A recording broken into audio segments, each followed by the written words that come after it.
और अब कुछ और खबरों की बात करेंगे। बड़े झटके के तौर पर छिंदवाड़ा में कमलनाथ को बड़ा झटका लगा है। सीएम डॉक्टर मोहन यादव के दौरे से पहले बड़ी सेंधमारी की गई है। नगर निगम के महापौर विक्रम आहाके ने कांग्रेस छोड़कर बीजेपी की सदस्यता ले ली है। भोपाल में सीएम हाउस में मुख्यमंत्री डॉक्टर मोहन यादव और प्रदेश अध्यक्ष विधि शर्मा ने उन्हें पार्टी ज्वाइन कराई। इस मौके पर कई और कांग्रेसी भी बीजेपी में शामिल हुए। और गौंड समाज के राज परिवार के हराई के विधायक कमलेश शाह जी का जिस ढंग से उनने बेईमान, गद्दार आदिवासियों को इसी शब्द बोलना शोभा नहीं देता है। इसी बात से आहत होकर के छिंदवाड़ा महापौर हमारे विक्रम भाई उनने कहा कि मुझे ऐसी पार्टी में नहीं रहना जहां आदिवासियों का अपमान होता है। तो आज उन्होंने अपनी कांग्रेस पार्टी को छोड़ करके भाजपा में वो ज्वाइन हुए हैं। इस अवसर पर सभापति वो भी ज्वाइन हुए।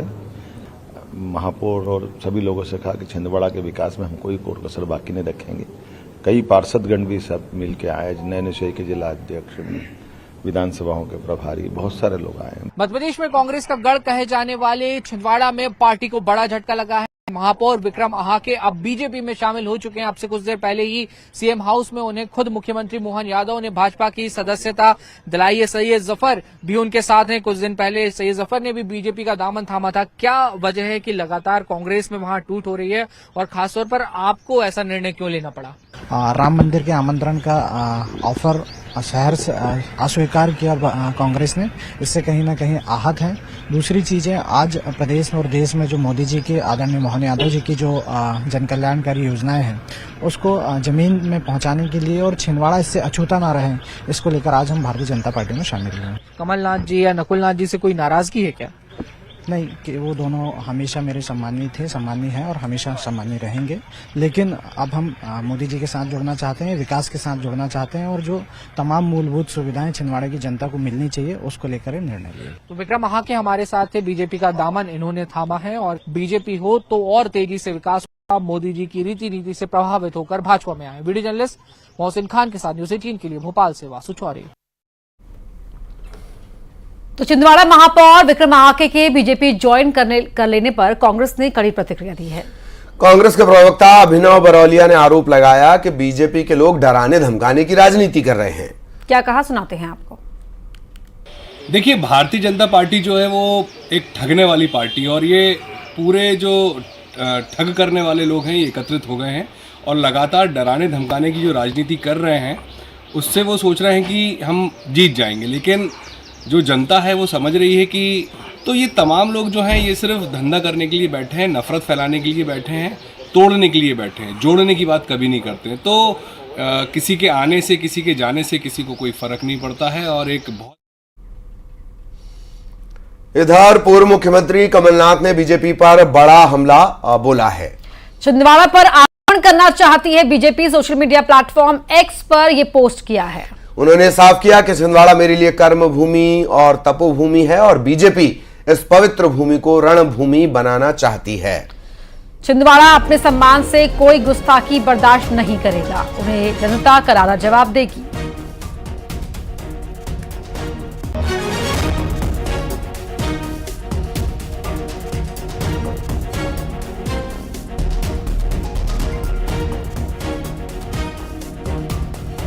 तो छिंदवाड़ा कर्मभूमि और तपोभूमि की तरह है, बीजेपी इसे रणभूमि बनाना चाहती है। कमलनाथ ने सोशल मीडिया साइट एक्स पर ये लिखा है। ट्वीट के जरिए, एक्स के जरिए उन्होंने बड़ा हमला बीजेपी पर किया है। छिंदवाड़ा अपने सम्मान से कोई गुस्ताखी बर्दाश्त नहीं करेगा, जनता उन्हें करारा जवाब देगी, ये कहना है पूर्व मुख्यमंत्री कमलनाथ। और लगातार वो डेरा डाले हुए हैं छिंदवाड़ा में, वो और उनके बेटे नकुलनाथ। छिंदवाड़ा से नकुलनाथ को फिर से कांग्रेस ने मौका दिया है, लेकिन लगातार छिंदवाड़ा से जिस तरह की खबरें आ रही हैं वो कमलनाथ के लिए परेशानी भरी। और नेहा बग्गा बीजेपी से हमारे साथ जुड़ी हुई हैं, उनका एक reaction. Neha ji, social media x पर कमलनाथ ने लिखा है कि छिंदवाड़ा कर्मभूमि है, तपोभूमि है और बीजेपी इसे रणभूमि बनाना चाहती है, छिंदवाड़ा ये बर्दाश्त नहीं करेगा। नेहा जी प्लीज।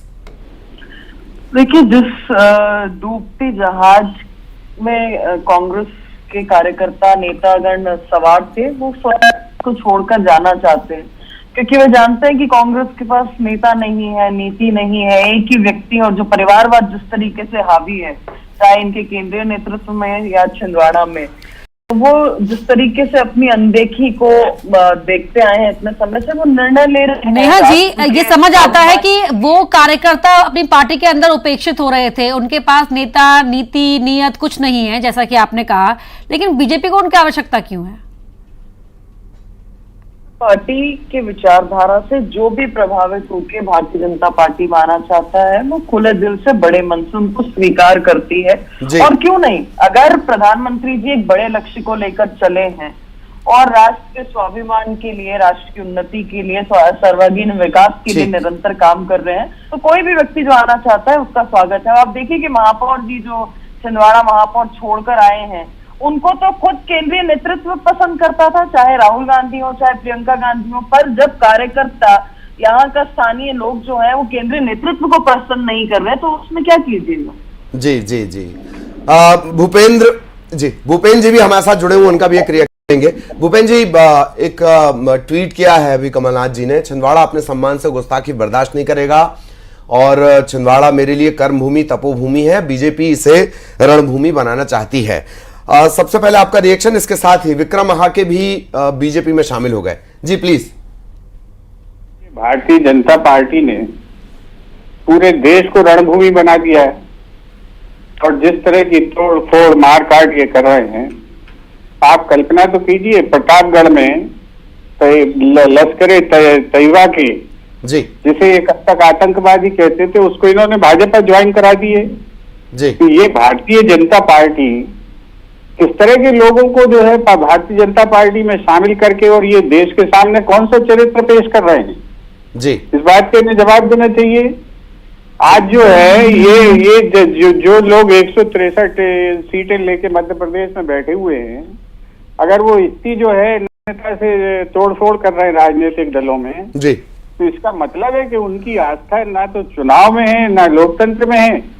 उनकी आस्था तो ये है कि किसी भी तरह से हमको जो है विपक्ष को समाप्त करना है, पैसे कमा लिए। भूपेंद्र जी, भले ही वहां पर तो बहुत ज्यादा बड़ी संख्या में कार्यकर्ता ज्वाइन कर रहे हैं उनकी पार्टी को, लेकिन बाहर से आकर तो लोग आपके यहाँ भी ज्वाइन कर रहे हैं ना। ज्वाइन कर रहे हैं, उन्हें हम कुछ दे रहे हैं? ये तो जो है मंत्री पद, लोभ, लालच सब दे रहे हैं, पैसे भी दे रहे हैं जी। ये जो है ये अंतर तो देखिए, और ये धन है किसका? जनता की जेब से निकाला हुआ है, जिन्होंने कमाया। कोई इनकी फैक्ट्री डली हुई है क्या पैसे की? ठीक, ये जो करोड़ों अरबों रुपया आ रहा है, ये किसका धन है? ये जनता का धन है। हाँ, भूपेंद्र जी, एक मारकाट हो रही है, लूटपाट हो रही है। नेहा जी भी हमारे साथ लगातार बनी हुई है। नेहा जी आएंगे आपके पास। नेहा जी, एक रिएक्शन आपका क्विक हो जाए, फिर मैं भूपेंद्र जी से एक सवाल रहेगा। नेहा जी प्लीज। नहीं जी, मुझे लगता है कि आत्मावलोकन नहीं कर रहे कांग्रेस पार्टी के प्रवक्ता और नेता, और इसीलिए कांग्रेस का प्रत्येक कार्यकर्ता छटता जा रहा है, छूटता जा रहा है जी।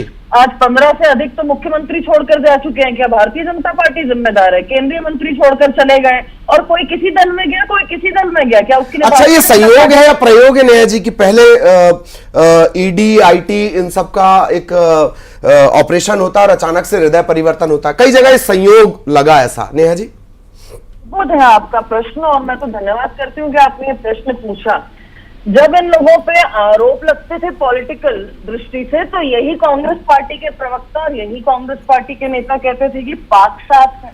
अब जब वो भारतीय जनता पार्टी में एक दूर की दृष्टि को देखकर आए हैं, किसी विचार को लेकर आए हैं, देश प्रथम को लेकर आए हैं, मोदी जी से प्रभावित होकर आए, तो क्या ये भ्रष्टाचार? अच्छा चलिए, ठीक ठीक। नेहा जी, बहुत शॉर्ट में विधानसभा चुनाव में आप प्रत्याशियों की लिस्ट जारी कर रहे थे।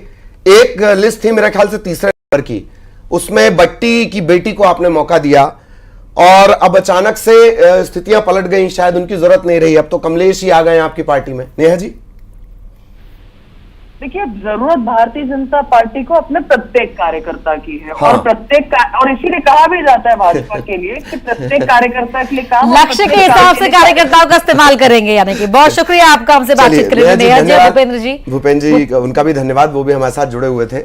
और ये दरअसल रिएक्शन इस वजह से भी कि कमलनाथ ने ट्वीट किया और उसके बाद ये रिएक्शन बड़ा लाजमी भी हो जा रहा था। बिल्कुल, बढ़ते हैं आगे और अब एक और अगली खबर का रुख करते हैं। पाकिस्तानी कह रहे हैं इंडियन नेवी जिंदाबाद। तो पाकिस्तानी ये कह रहे हैं कि हिंदुस्तान जिंदाबाद। आप हैरान होंगे लेकिन ये सच है। पाकिस्तान में इंडियन नेवी के हौसले की जमकर तारीफ की जा रही है। क्यों, ये रिपोर्ट देखिए। मैं अमीर खान हूँ, मास्टर हूँ इस लॉन्च का। अल इस्लाम बोर्ड है। 8 दिन है, मैं ईरान से निकल के आ रहा था समंदर। मुझे सोमालियों ने आई चेक किया हुआ है। कल दोपहर 3 बजे रात से इंडियन नेवी मेरे पीछे लगी हुई है इमदाद कुमक के लिए। पूरी रात इन लोगों ने मगजमारी की, जोर लगाया सोमालियों से। आज पूरी दिन, अभी दिन की 4 बजे होने वाली है, इंडियन नेवी ने मुझे आज़ाद कर दिया। सोमालियों को निकाल दिया है। अभी मैं आज़ाद हूँ। इंडियन नेवी का शुक्रिया। इंडिया जिंदाबाद। सुना आपने, ये पाकिस्तानी क्या कह रहे हैं? ये इंडिया जिंदाबाद के नारे लगा रहे हैं। इंडिया जिंदाबाद। इंडियन नेवी का शुक्रिया अदा कर रहे हैं। आपके मन में सवाल उठ रहा होगा कि आखिर ये पाकिस्तानी हिंदुस्तान जिंदाबाद क्यों कह रहे हैं? तो हम आपको पूरी कहानी बताते हैं। दरअसल भारतीय नौसेना में सोमालिया के समुद्री लुटेरे के खिलाफ ऑपरेशन चलाकर 30 पाकिस्तानियों की जान बचाई। दरअसल इंडियन नेवी को हिंद महासागर में अदन की खाड़ी के पास एक ईरानी जहाज अल कंबर के हाईजैक होने की सूचना मिली थी। मैं अमीर खान हूँ, मास्टर हूँ इस लॉन्च का। अल इस्लाम बोर्ड है। 8 दिन है, मैं ईरान से निकल के आ रहा था समंदर। मुझे सोमालियों ने आई चेक किया हुआ है। कल दोपहर 3 बजे रात से इंडियन नेवी मेरे पीछे लगी हुई है इमदाद कुमक के लिए। पूरी रात इन लोगों ने मगजमारी की, जोर लगाया सोमालियों से। आज पूरी दिन, अभी दिन की 4 बजे होने वाली है, इंडियन नेवी ने मुझे आज़ाद कर दिया। सोमालियों को निकाल दिया है। अभी मैं आज़ाद हूँ। इंडियन नेवी का शुक्रिया। इंडिया जिंदाबाद। इस पर सोमालिया के 9 समुद्री लुटेरे ने कब्जा कर लिया था।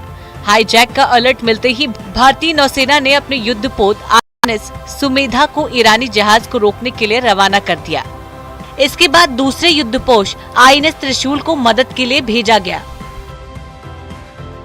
दोनों जहाजों ने उस जहाज को घेर लिया जिस पर सोमालिया के समुद्री लुटेरों ने कब्जा किया था। इंडियन नेवी के जवान लगातार सोमालिया के लुटेरों पर दबाव बनाते, जिसके बाद आखिरकार जहाज को उनके कब्जे से छुड़ा लिया गया। इसी जहाज पर पाकिस्तान के 23 चालक दल के सदस्य और मछुआरे भी थे। जब इनके जहाज को हाईजैक किया गया तो ये सभी बेहद घबरा गए थे। उन्होंने बचने की उम्मीद छोड़ दी थी। उन्हें लग रहा था कि कोई उन्हें बचाने नहीं आएगा, लेकिन इंडियन नेवी ने हालात को समझा और रेस्क्यू ऑपरेशन शुरू कर दिया। करीब 12 घंटे बाद इन्हें रिहा करवा लिया गया, जिसके बाद उन्होंने आपबीती बताई और इंडियन नेवी की जमकर तारीफ कर साथ ही हिंदुस्तान जिंदाबाद के नारे लगाए। इंडिया जिंदाबाद। इंडिया जिंदाबाद। ये वीडियो पूरे पाकिस्तान में तेजी से वायरल हो रहा है और इस वीडियो को जिस पाकिस्तानी ने देखा वो इंडियन नेवी का लोहा मान गया।